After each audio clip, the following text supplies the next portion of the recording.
I'm Terttu, and I'm originally from Estonia, and I'm a photographer. I also make books, and I also teach photography at Borough of Manhattan Community College. So Nice. I'm also a professor. Nice. That's Yeah. nice to meet you, Terttu. So you say Terttu, right? Terttu. Yeah, you can roll the R for sure, you know. Okay. Perfect. Yeah. And I'm Alex. My family is from Malta. I grew up here, and I'm a filmmaker. And Terttu and I have been enjoying this process, which sort of meets between our two worlds of kind of photo and video. And we're very happy to speak to you because we really enjoyed learning about your work and really, really admire your multidisciplinary mindset, which is I'm very impressed by that. People who can think like that. So excited to learn from you. Thank you, guys. Well, it's equally. I was attracted by both of your work because it's. So you know already about me. I'm an artist. I'm an immigration lawyer. I live in between the lines of both worlds, much like both of you, where you know you have different identities and different roles, and so you know the chameleon role is so important in your work, right? And all of our work. But I was very attracted by your work because of the methodology that you both use and how it seems to be very calculated, but at the same time influenced by reactionary. Like Terttu, you go into spaces and then you disrupt it and expect, but there's no control, right?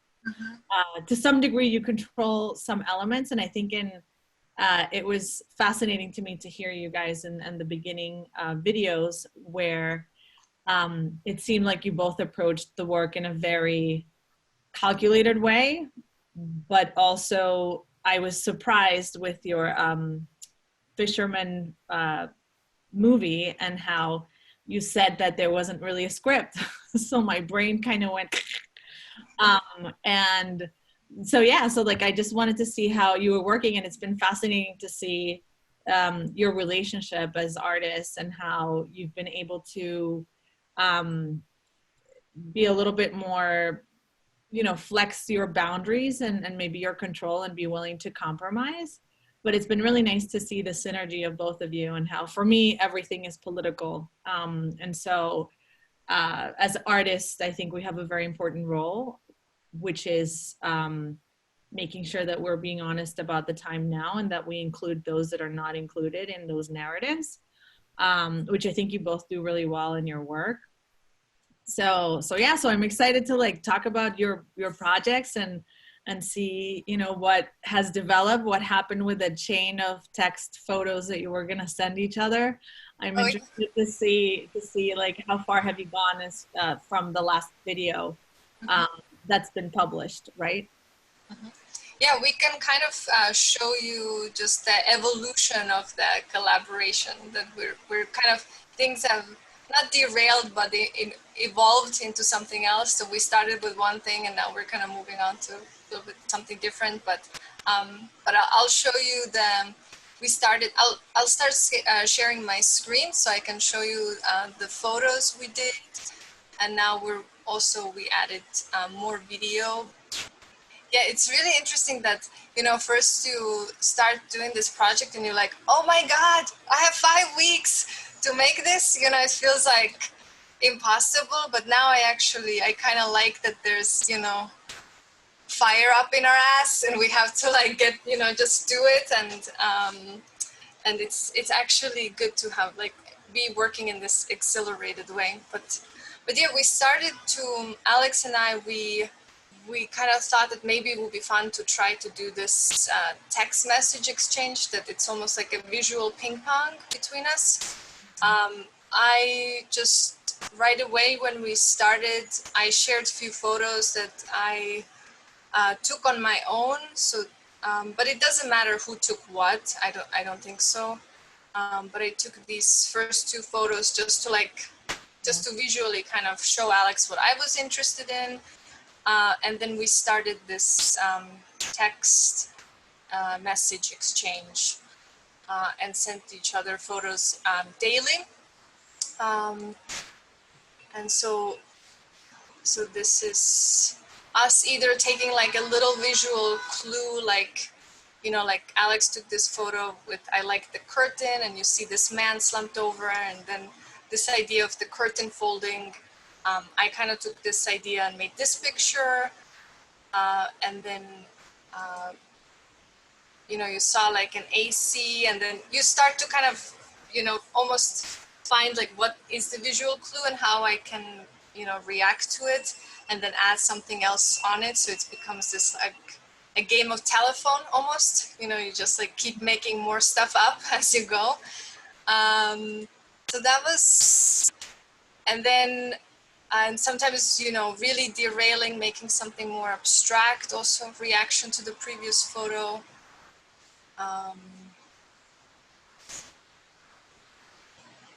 And yeah, it could either be like, you know, a stance, or even the frame of the picture, how a picture was made, like formally, that we could sort of, you know, take our own spin on, or something like that. And also thinking about what's going on right now, and like this was taken in a post office. Yeah, thinking about these little signs we see everywhere now, like where you have to stand, how weird that is, that we have all these like added rules. So, let me open this.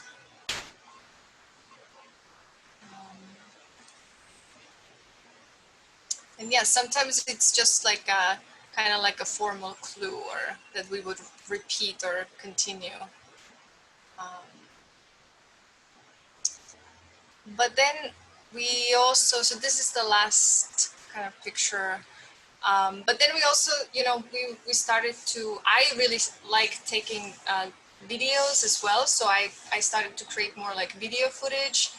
And, you know, I've experimented with video before, but I just really love it. So I'm kind of like so glad that we're moving more towards video now, because this is kind of new to me.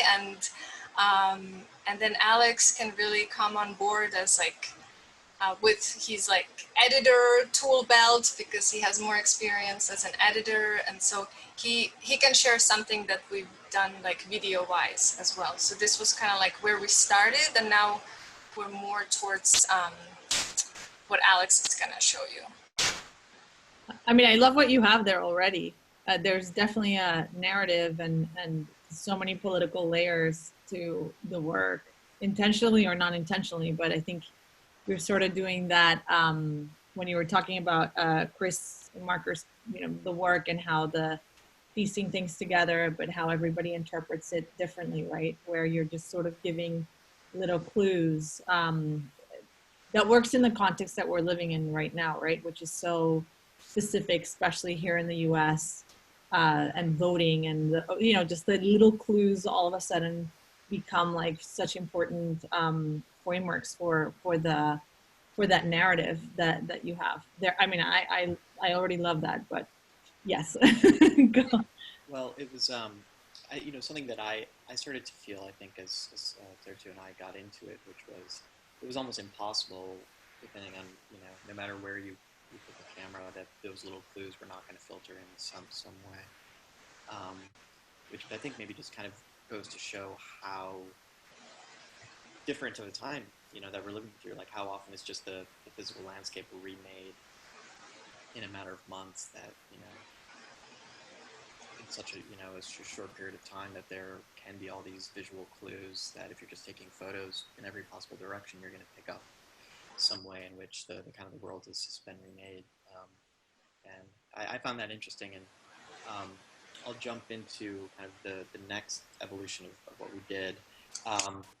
But I've sort of, you know, just watching, watching through what, Terttu just showed again, I was kind of reminded, we sort of, we started it as a little bit of just, an exercise to just get our feet on the ground and get our eyeballs open and just see what we could see.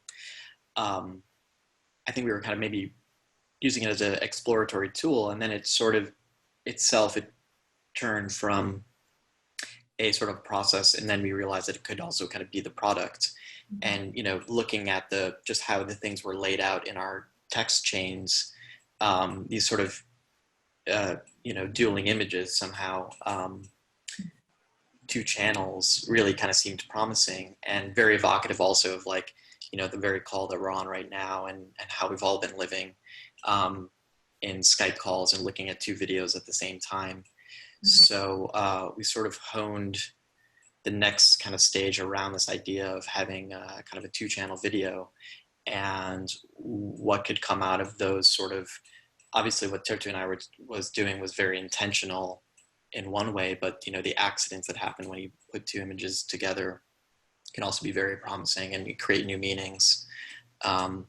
So we just did a little proof of concept to try to sort of show where we want to maybe take the raw material and kind of what the sort of the canvas could be. So I'll share my screen, and we'll get into that. Yeah.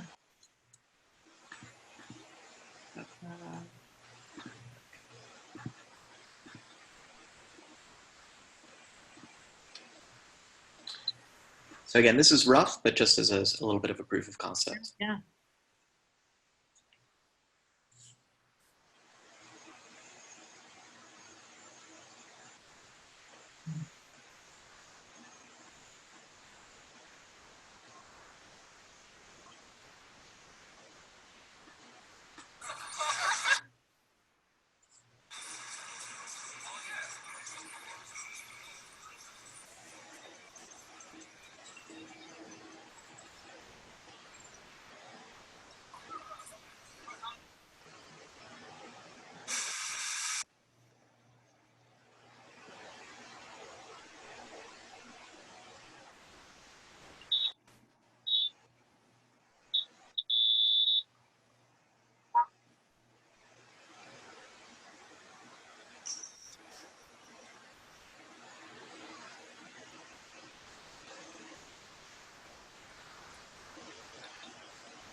Awesome. Yeah, I think I feel like we just kind of now had this, I don't know, moment this week or last week that we're like, okay, this is what we're actually gonna do, because I think it took us, when we haven't met each other before, and I think we needed some time to really like find our ground, and then we're like, okay, let's do two-channel video. We can mix photos that we took, with our cell phones, and the video work. And sometimes it can just be like one frame, like the guy on a jumping rope, but sometimes it's two frames together, or just like a video and a photo. But this was kind of like a test. I don't think we're gonna repeat the videos, like the cops coming out of the Dunkin' Donuts. So we're still kind of testing which two videos or pairs would go well together. But yeah, like what Alex said, it's like, it can be really powerful, I think, if you sort of put two things together and you start to like find a hierarchy, which is like, what is the connection, or which side is more interesting, or so. Yeah, I think we kind of want to play with that more. Yeah, that sounds awesome. I think also, you can, depending on the pairings, you can give more information to your audience where there is very little left for them. Like they'll have to draw a conclusion within certain parameters that are always going to be the same, right? I mean, you have these cops coming out of a Dunkin' Donuts, and immediately you go to the moment, right? Like Black Lives Matter and like what's happening right now. And so your brain immediately goes to certain things where the puppy doesn't seem as nice anymore, like it seems very conflicting. Like, is that puppy captive, right? Are they, like your mind immediately goes through a different thread. And I think it also dictates what's happening here, versus somebody else might be like, oh, cute little puppy, oh, the cops, and it might be you can take it through another lens. But I love that there's you are incorporating so much of the earlier discussions, and like when you were talking about that film with the donkey, right? And the donkey's perspective, and how we were all forced to think as an animal, right? And sort of fill in all these gaps, that we could fill in all the gaps between those images. And I think you guys are doing that very well, with allowing the audience to fill in the gaps, but also saying so much without talking, right? Which is the whole point of photography and film, and the idea of art, right? To move people and to bring important issues to the forefront without necessarily spitting them out, but evoking a feeling, right? I like what you said, that the puppies become like less cute when you put them right next to the cops. You know, I think if you see the puppies by themselves, it would be, yeah, I think that's kind of where things can get a little bit edgy, or more sort of, yeah, can challenge the viewer more when you're like putting something that's maybe inherently like innocent and sweet and cute, and then you add like another picture or video next to it. So yeah, I think that's kind of, it's, for us, it's good to also clarify that in our head when you pointed that out. Yeah. Yeah, you know, I mean, obviously, like, I have very specific, you know, lenses that, you know, even with a narrative of your photographs, you know, I immediately was like thinking of the immigrant story, and like, you know, there was the fuck ice, and then the next one was a bag of groceries, but it looks a lot like the thermal blankets that are used inside detention centers. And then the next image was almost like a center, very hygienic, but not really, but it's like a waiting space. So it was a post office, but it could have been easily any facility, government facility, right? It had sort of like that sterile but dirty but confined space. And then you had all these imageries of movement, but confined, right? Confined by not only the photography, but also just, you know, like the concrete sort of coming out, and the nature interlaced with the fences, almost dying but surviving. And so I think there's so much in our subconscious that you know, why did you react to that versus the flower blooming next to it, right? And so I think so much of what we're living right now is so visual. And right, this idea of I talk about this a lot, where for me Zoom meetings are super exhausting, because I'm just not, I'm used to reading so much of people's energy and movement and physical cues, and when I'm in Zoom, I'm like trying to see like the, you know, like what does that mean, what is that, you know, and my brain is like so I think so much of, you know, I've talked so much less, right? Their interactions are so much less, that I think we are communicating much more in a visual manner. And so we are interpreting so much more out of visual than out of sound. And, you know, like, I think our senses have had to adapt to some degree. So I think it's really interesting. And to me, I think you can feel that in your images and your choice of frame and of objects that you're choosing to film.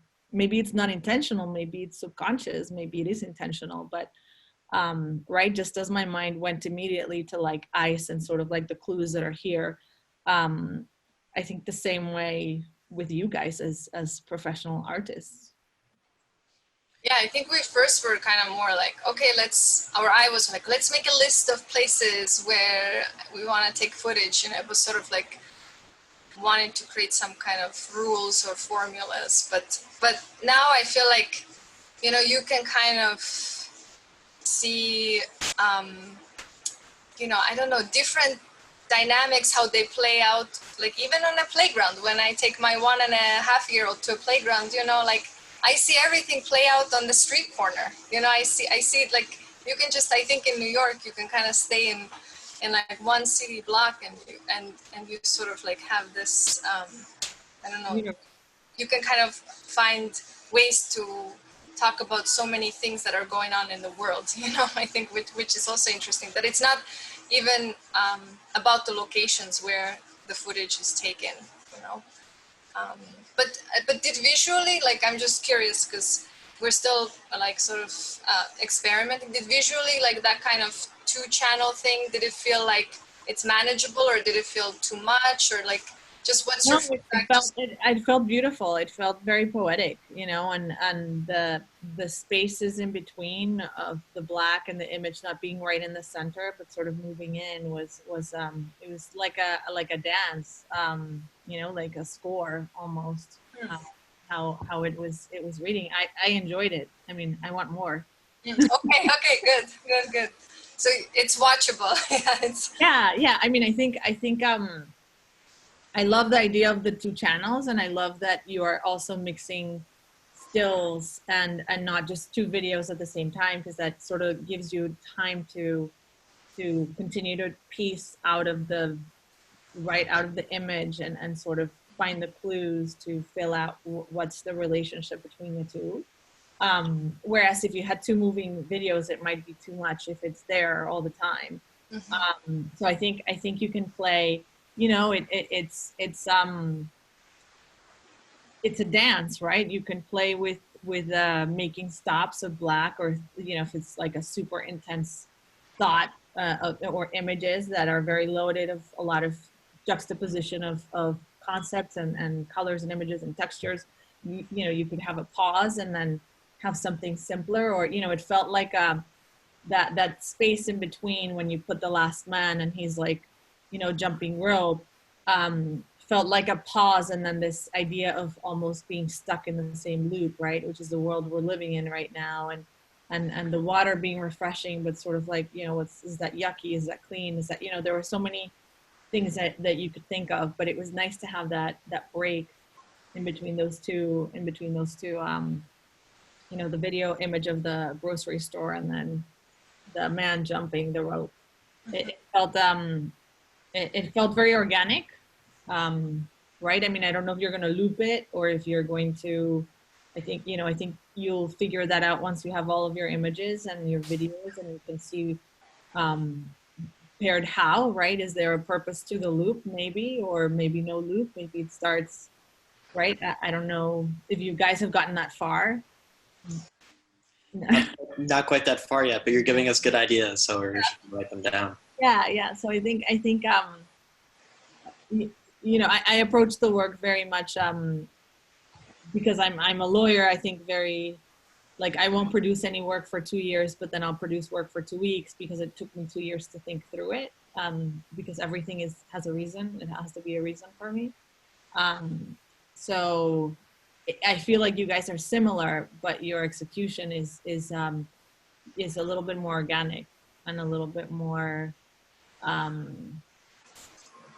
do you say, more responsive in the moment. Which is hard because I also work with like a 2-year delay. Like, I feel like it takes me 2 years to process what happened 2 years ago, and then I'll make work about it. Like, I cannot make work right in the moment because it's like too overwhelming. So in a way, it's like, this is kind of a nice way to force myself to really react what's right now. And yeah, it's definitely different for me, the way I work. And I also never really make work in New York. It's like I always like go away from New York to make work. I found that interesting. Why do you think that is? That you guys can't really produce work in the city? Are you like sensory overwhelm, or? I mean, you edit work, Alex, in New York, right? I do, yeah, but yeah, I've never been drawn to tell stories here. I think part of it just has to do with, for me at least, it's like, your reality becomes mundane, even in a place as colorful and as alive as New York.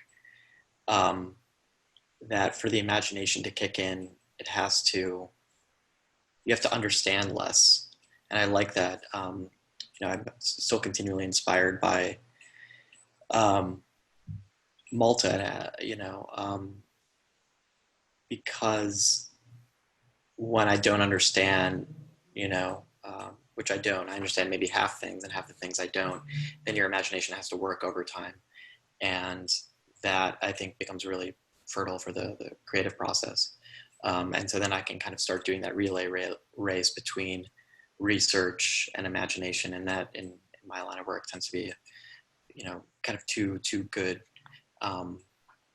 levers to be able to pull, and you need to kind of be able to toggle between them. And it's kind of hard to explain, why kind of the heart is drawn to where it is, but it is interesting that both Terttu and I sort of had that sort of mutual sort of missed connection with New York, even though we live here.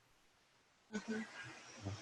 Yeah, it's always like anywhere but here, it's always that. I think I love making work on the road, and those are the kind of photographers that I really love, who we're like drive through this country or like sleep in their car and just like I think it's also nice to be kind of be more of a foreigner, like outside. I always think like when I go to Kentucky to take pictures or something, I am as foreign to them as they are to me, and I really enjoy that. It's kind of, whereas yeah, I feel like New York, in a way, maybe you have to like work harder to get to to get the goods, to like get to the meat of things, and maybe yeah, maybe it's sort of intimidating to make work out on the streets in New York, or and It's a transient community as well, right? I mean, like the community that's in New York, that you encounter a lot of times, it's, you know, it doesn't, people don't stay there forever, right? Perhaps artists do longer periods of time than other people, but if people choose to have a family at some point, they leave. And so there's so much movement, right? That I think that perhaps it's hard to get to the meat of it and to get invested versus, I mean, I would think that it would be easier for you to work in New York because of that, because in Kentucky, you're a foreigner and you are less, you understand less of the intricacies, right? Of relationships, of history, of whatnot. And so there's less of, you're willing to take risks much more because they won't affect you, right? Versus, you know, I think in the city there's an element of that as well, where everybody is not from there, right? So it's like you are not necessarily super invested, and what you see is very, you know, the subway is such a democratizing, I don't know if that's a word, you know, like a democratic way of it. It's so it's such an empowering concept and such an equalizer. But at the same time, you know, the city works because of all of these subsystems that exist in the periphery, right? Of all these people that work and make everything happen that are not part of decision making. So I wonder if to some degree, I mean, for me, it's also hard to create work in New York. And because I became so, I love humans, and I think that's like my main material is humans to some degree. Like you guys, you're also observers, and so for me, it became almost like my work became working with those humans, and especially the ones that I felt were in the margins. So perhaps I don't know, perhaps you're just voyeurs, and there's nothing in the city that really calls upon you as much, because it's very sensory, right? It's very physically exhausting to me. You know, I think as an artist, we have to digest, right? And have sort of that place to imagine. I think New York is an intense energy, so it makes sense. Yeah, everything is kind of like, I feel like here I get distracted so easily, and I'm like, okay, I'll go to Coney Island. Oh wait, I'll just go to the Bronx now. And so I feel like I have all these like little snippets, you know, I'll take pictures here, but nothing ever comes together as a cohesive project, because I feel like there's just so much so many distractions. So in a way, it's really nice to have this time limit right now, and then like be forced to like make work here, because and I think for me, like, yeah, video just somehow clicked even more. You know, it just made sense to make videos, because I feel like, yeah, photo doesn't maybe like force me stay in those moments long enough, or so yeah, I think What it's. about sound? What are you guys going to do? Are you going to leave a little bit of sound, or are you going to juxtapose anything for the videos? Terttu, we haven't talked about it as much, but it's a really good thing for us to think about. For now, it's just a little bit of the sound from the video, but I'm sure that we'll make some discoveries. I think as we're editing, like, um, there's various things that you could do, and it doesn't always have to adhere to the reality of what was filmed. And is it you're hearing both channels at the same time, or does one get emphasis over the other? Music can come in as well. Terttu, did you have any more thoughts about the sound so far?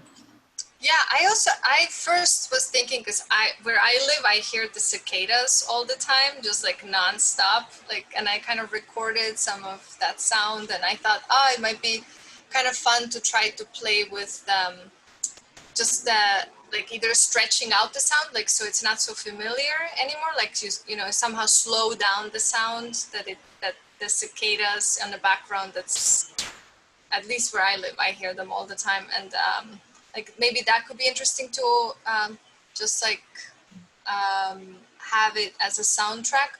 Or I don't know, now I was also watching the clip, like I sometimes like the ambient noise and just the street sounds or the sirens. So I almost feel like it could be interesting to play with both. Maybe some moments have just like a silence, and some moments like one, you just hear the sound of one video. um like the jump rope video too, I was like, I kind of like hearing that fountain or the sprinkler. It's there's something kind of nice about that. And it could be even cool to like maybe have, I was thinking like a black frame in the beginning, just so you hear the sound, and then like the frame appears, and then you see what it actually is. Or because yes, I mean the city is so much about the sounds on the street. It's like our ears are never, like we'll never experience like silence here. So It's lovely. It becomes almost part of your like, so we moved out of the city about 10 months ago, and for me it would be the train. We lived under the Smith and Ninth stop, and I would know to wake up because the rhythm of the train would speed up, and so I would know what time it was around, you become almost part of the city's beat, right? It's almost like a belt that's going super fast, so you just kind of get on the belt after a few weeks, and then you're in it. And I felt such a sigh of relief when I moved out of the city, where it's just so surreal to me. I'm close to a lot of nature, and I grew up in Colombia, so I grew up in the city, but I had a farm, and so so much of my work and my decision making is now so much clearer. And I think it's because we don't recognize that sound pollution, the noise, the smell pollution. There's so many layers to that have really influenced my work, right? where did you guys move to? Or We moved to South Orange, New Jersey. I mean, we're still like 35 minutes away. Okay, so Not far. Like we still needed the city, but it's changed. I have two kids, and it's really changed. It's changed the way they move their bodies. It's changed the way that they imagine worlds. And it's interesting to see the different ages and how it's impacted them in a different way. Whereas my little one, I think, thrived more in the city world, but more because he didn't understand the intricate social hierarchies and the hard things like homelessness and so on. Whereas my oldest, she just turned 9, she was understanding that and had a really hard time navigating that. So it's been really interesting. Like, I understand now why certain pieces might not be understood by people the same way, right? The interpretation of the city. You see a bodega or you hear certain noises, right? Like the echo, and you automatically can be transported to under the subway, above the subway. Whereas others, it becomes like this little, almost like this little dialogue between in the city, right? So maybe that's something that you want to play with now that you guys are being forced to Yeah. work in New York and in the city, and the idea of, I think sound is so important. But again, it depends on the what you're trying to um, to express, right? Or what you're trying to bring about, where bringing sounds in other languages, right? Like that can also give you so much context. Um, and who is being excluded, right? Is suburbia being excluded by being unable to understand this language that you have in your piece, or are you including, right? I mean, I think there's so many, you can get into so many sort of dialogues there, but I love the idea of having black and then the sound and then sort of the image, and allowing your imagination to sort of go a little bit wild for a second and fill in the gaps. So perhaps.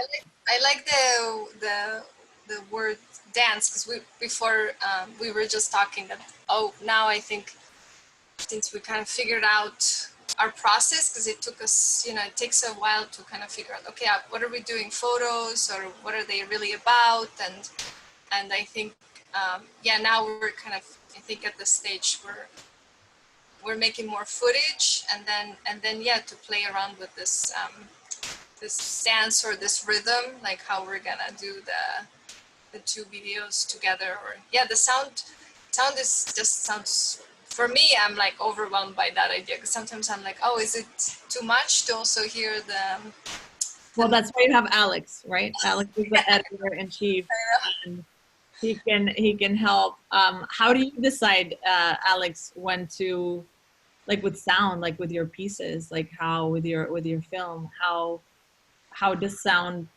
how much does sound play into your pieces? Well, I think that, when you start working with sound, what you realize is really how powerful it is, because the ear is a lot smarter than the eye.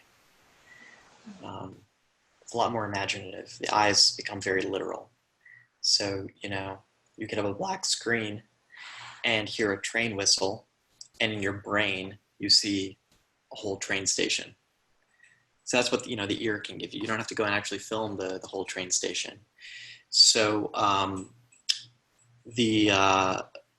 sound, we can often kind of fall into, using it very realistically, but it's also such an emotional kind of shortcut that, there are a lot of kind of subtle layers and psychological things, and just kind of building up really subtle rhythms, or, even the frequencies at which you hear things are going to kind of affect you less. And, for the filmmaker, that's very, that's very interesting, because you're trying to get to emotion, and most of what you're doing is on the conscious level, like what's the story, and what are the characters saying, what are people doing, and all that takes a lot of, kind of frontal cortex kind of application. But the sound just kind of cuts to the heart, and you don't have to explain it, but the audience is going to feel it regardless. So, even just like, to use a really simple example, just, like a bass rumble. You can just put a bass rumble under a scene, and you'll feel uneasy, and you won't even be conscious that it's there. But, you feel it in your chest cavity. And these are just very primordial things you can imagine hearing, the rumble of a big animal, approaching you or something. It gets to that level, which is really great, because emotion is what you're after at the end of the day. Mm-hmm. Yeah. Absolutely. Well, that's exciting. Yeah, I mean, sound, I think is so important in all pieces, and I think that's why I love working with people, because I wasn't raised in like a castle where you could only observe pieces, but it was like this idea of the smell and touch, and like we're fully beings here, which is why Zoom is so hard for me. right? But I think, like you're saying, you can evoke almost even a smell through the senses, right? If you see something, if you have the sound, and if you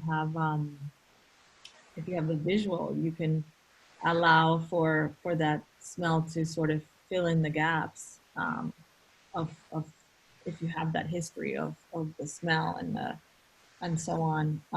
So that's exciting. I think it'll be fun for you guys to work on the sound part and piecing it together. Are you guys just are like deciding when it's finished? Like, how do you know your pieces are finished? I know you mentioned Terttu, you mentioned that it's really hard for you to decide when sometimes, like, editing is hard because that's why you did books, right? Because it sort of allowed you to decide and not have to wait in the imbalance of the decision making.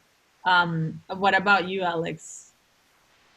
Well, I'm very privileged because however my brain works, it makes sense in kind of film world because you know when you've reached the end. It's pretty clear, you know when the scene is supposed to end. You know when the film is supposed to end. There's some pretty clear road signs. I think in this kind of format that we're working in, it's less clear, which is exciting in its own way.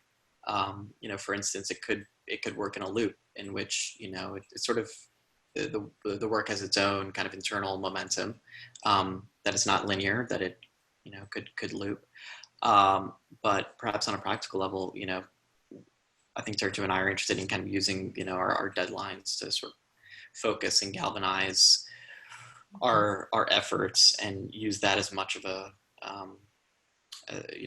create a creative focus, and that could lead us to a destination in a way. But yeah, I don't know. We haven't spoken so far again about the length, or we're just still kind of, I think, kicking the tires on some of these big kind of creative considerations. Yeah, I definitely think it will be like a looped piece, but yeah, I think we're just still in this like footage gathering stage. We were more even talking about like different kinds of just shots to get right now, because right now we have a lot of, all the shots are very wide. There's kind of like a big stage that unveils itself, but then what about these like little close-ups, and what would they be, and like would it be like, yeah, like in the movie, the donkey movie, the Balthazar film, like these close-ups of the animals, or like, if I feel yeah, we right now need to like add like more spices to our stew that we're making. And but yeah, video work, it's I myself have no patience for long video work. I'm like really bad about just like sitting through things. So yeah, I could see it being like maybe 5 minutes or less, or something. um, but I think, yeah, I also I think it's not about, we're not trying to maybe cover like a wide area, wide ground, like, okay, now we need a bodega shot, now we need a subway shot, now we need this. I think when it feels maybe that we have the right balance between maybe different, like, I don't know, Alex, like maybe like the right balance between wide shots, close-ups, or maybe different angles, and it has the right rhythm. It could be even less, like it could be even shorter. But I think it's sort of um, yeah, I'm the same way. My projects usually are also like really long, like 4 years, 5 years. Both of us, we're kind of work on these long projects. So it will be interesting to see when we have to like really like axe it and make the decision. Well, so far, that short film piece you showed with the two different videos, or the two different channels, I'm very successful so far.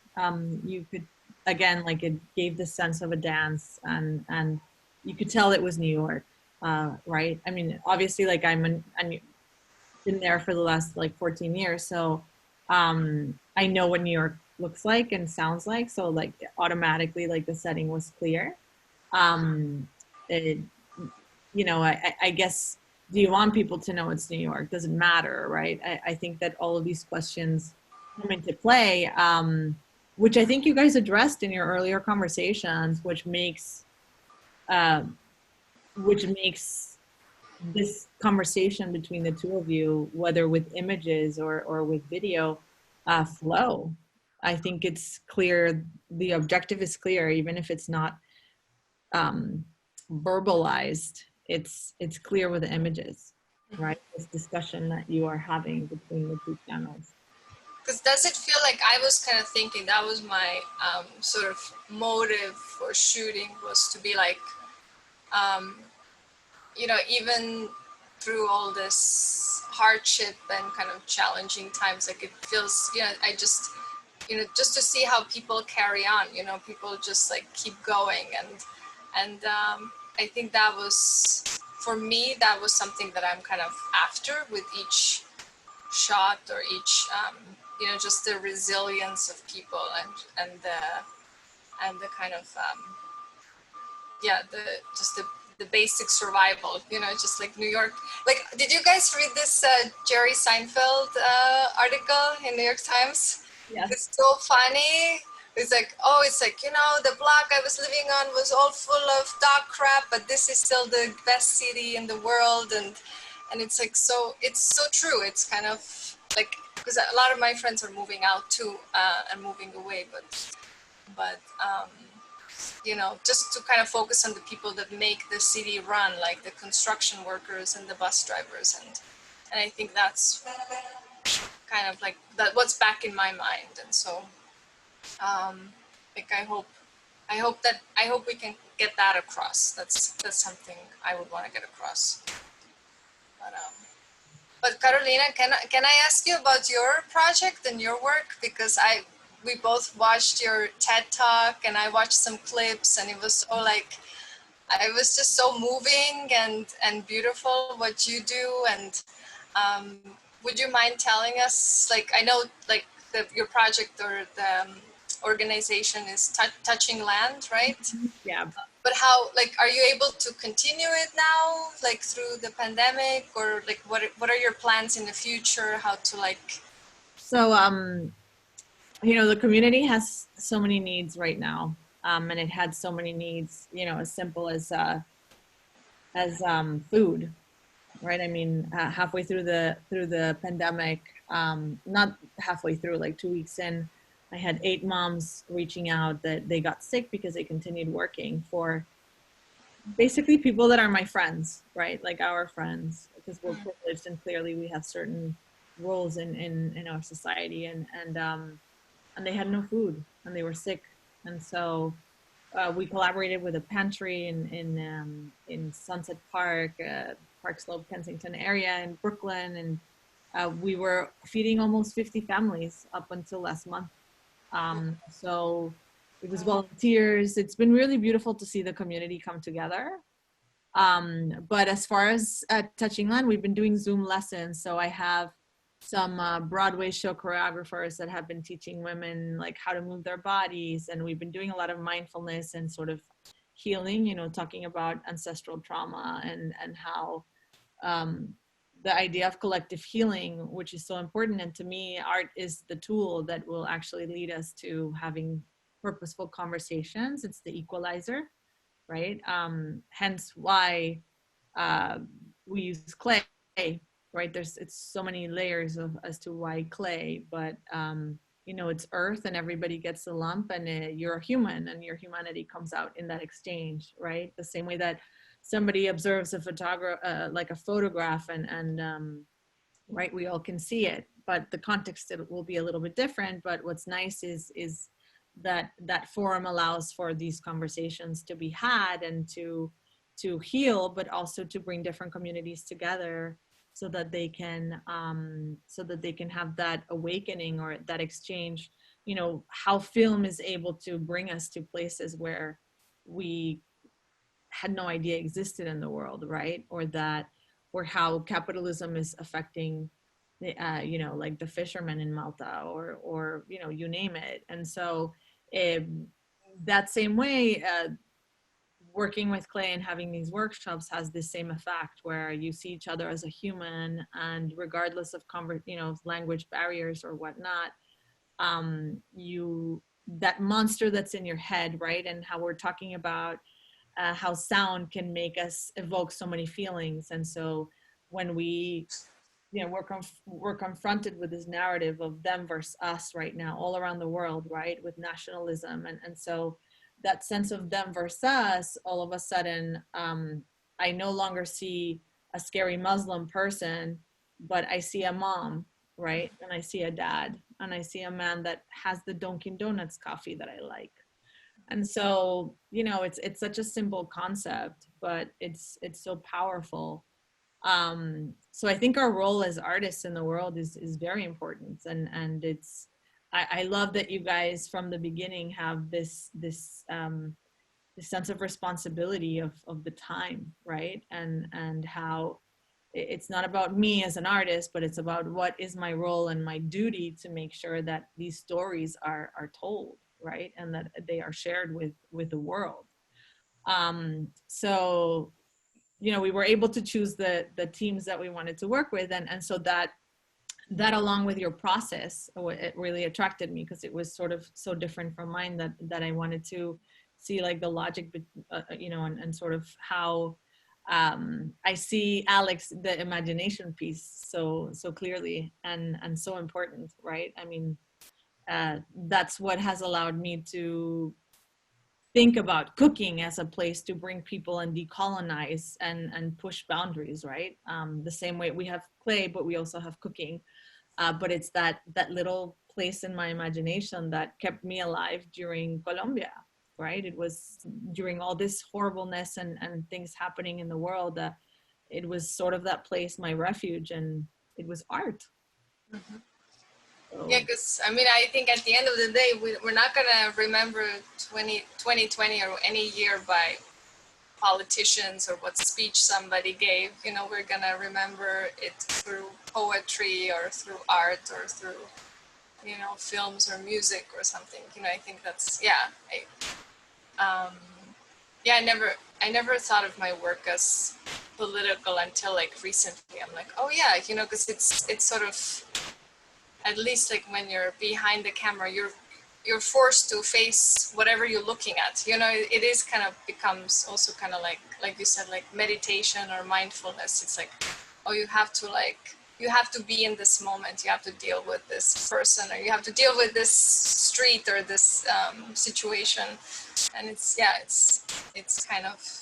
Yeah, I mean, what we talked about with the other group was, what is our role as artists, and pushing you as a photographer. You present your work in very sterile and very controlled, patriarchal, white men driven spaces like the museum, right? Mm-hmm. Galleries. And which voices are we leaving out by using this format, right? I mean, I think, Alex, you through film, are these films accessible to communities that will be inspired by that work, right? The divide is getting bigger even now when people might not have internet, right? My women are getting defective iPads from the city, from the public, the public schools. And so, I think I think our place right now is so important in questioning, the gatekeepers, questioning, how can we make this work more accessible to the communities that are not being part of these conversations, right? That are not even in the room when things happen. And so I think our role is super important, and it's really what's gonna bring change, and what's gonna create those conversations at home, right? Which is what you want. You want to reach those homes in the middle of America that don't understand, why.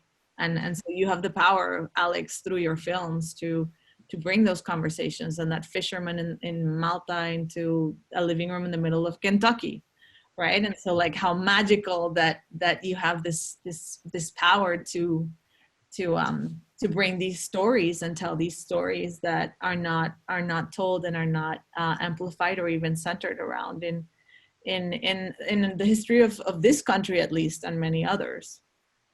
So I'm excited about your work. Well, I mean, I think what you said is it's so much at the heart of yeah, what gets me out of bed in the morning, and I agree. I mean, it's a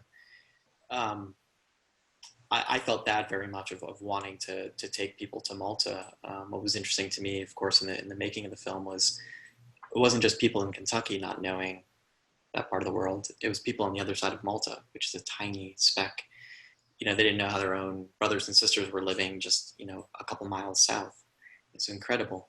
And like Terttu was saying, you know, you do, I think you start to appreciate the inherent um, political acts, you know, as the person kind of calling the shots, so to speak. And it manifests in so many ways, and it can be big and small decisions. For me, you know, one of the simplest sort of ways to kind of defy the sort of the gatekeeping, to use your word. And it's going to sound really simple, but I really take it to heart, which is to tell a story. These stories are so democratic. And I'm reminded of, you know, there's a filmmaker I admire a lot who's been making films since the 60s. They're very, very political in nature. Ken Loach, may have heard of him. Anyways, he's been acting since the 60s. You know, he's kind of a master of, you know, the contemporary directors living today.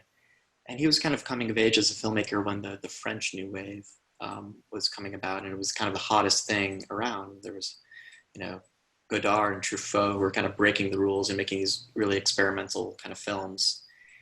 And he was kind of making documentaries about, you know, coal strikes in Liverpool.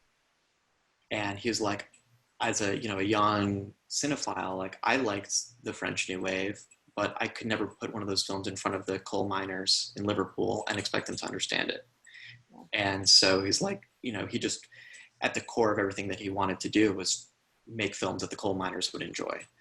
That was very much part of my philosophy, which was, you know, are the fishermen going to enjoy this film? Does it resemble a world that they recognize? Even just using the Maltese language was a political act, because so many people, I mean, you tank your commercial possibilities, you know, the minute your film is not in English, in any other language, you know, you've just limited in a big way, and especially a language that's spoken by a few 100,000 people on one place in the planet. You know, it's going to be a foreign language film in any territory. So there's, you know, there's no contingent for, there's no built-in audience for Maltese language films, but it would not be truthful for it to be in English. There's a little bit of English in the way that, you know, Maltese are bilingual, and sometimes, you know, they'll use an English word when there isn't one in Maltese. But those are kind of the big and the small decisions that that become political. But yeah, again, if you're just trying to, sometimes you're not conscious of them being political. You're just, you know, how do we make the best film, and, you know, what's the most truthful, and how to make it authentic. Those are the questions you have as an artist, but they do have political ramifications for sure. Oh yeah, I mean, Terttu, you're a mom, so and an artist, right? Yeah. I mean, becoming a mother in the art world is like I'm crying all the time. Career. Yeah, I'm constantly crying, like, about everything. It's yeah, you know, it's really, it definitely like shifts my perspective so much, you know. I just like, yeah, for sure. It's like everything feels, things just feel more urgent, you know. Everything feels urgent. You just kind of like, you just don't want to waste any more time. You know, you're like, so any way you can help or bring awareness to anything is like, is, yeah. It's so important. But like Alex is saying, I think staying true to your authentic self is tough, right? Especially because we're always changing, and we're learning so much about ourselves and our context, and but I'm excited that you guys had this opportunity to create something in the city, and you know, I think like I know that you were having a dialogue with the images and the videos, but so much of your conversation can be read in those images, right? And sort of aesthetics and the waiting and the uncertainty and the beauty of the city and the harshness of the city. I think it all really comes out beautifully. And I love, like I said, I love the dance. I think the dance of the film will be of these two channels will be so beautiful. Well, we can't wait to show you the final products. You know, it will be soon. So yeah, hopefully, Yeah. yeah, we would love to show it to you. And